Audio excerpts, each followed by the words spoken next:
সাত সকালে উঠে এক আমরা ক্যান করতে গেল ট্রাম্প চাচ্ছু হুদায় তোমার দরকার আছিল কোনো? এই যে বাহরাইনে আমেরিকার যে ফ্লিট আছে আর কি, দিস ওয়ে, হ্যাঁ the car is that way. বাহরাইনে আমেরিকার যে ফ্লিট আছে, একটু আগে বাহরাইন গভর্নমেন্ট কনফার্ম করছে যে ইরান মিসাইল অ্যাটাক করছে আমেরিকার কি বলে এটা, ফাকিং হেল, আমেরিকার বেস ক্যাম্পে। ঠিক আছে, তো ইরান রে ট্রাম্প চাচ্ছু তুমি যতটা দুর্বল ভাবতেছো, ঘটনা এত দুর্বল না।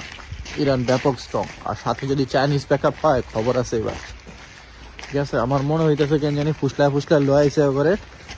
আর এই যে তুমি এই ইসরায়েল নামক যে মাদার চোরটা আছে, এর কথা তোমার এত কোন লাগবে কি কারণে, তাই না? কোনো দরকার আছে? তোমার যে বেস ক্যাম্পগুলো আছে রে হুতাই লেবে এখন। আর এদিক দিয়ে রাশিয়া যদি দেয় আম করে ঠাপ, তো ওই সেই কাম কেল্লা ফতে। এমনি টাকা পয়সা নাই তোমার গোয়াতে, তারপর আবার পাওয়ারও নাই। এখন পাওয়ার এশিয়ায়, তো তোমরা এই বালফালের নালাপ কেন পারতে চাও? তো সকালবেলা উঠে এখন গালাগালি করতে মন চাইতেছে ট্রাম্প চাচ্ছুরে। তোমরা একটা কাম করছো, তুমি ইসরায়েলের কথা ভিন না বালটার মেজাজটা যা লাগতেছে। এখন তেলের দাম তো মনে করেন যে 3 ইউরো ছাড়াই যাবো এখন, যে অবস্থা। এটা গেল যুদ্ধে যে কত মানুষ মারা যাবো তার তো ঠিক নাই। নিজে মিডল ইস্টে তোমার যে বেস ক্যাম্পগুলো আছে না, সব যাবো এখন, যদিও যাওয়া উচিত। এই আলগা বাল বাল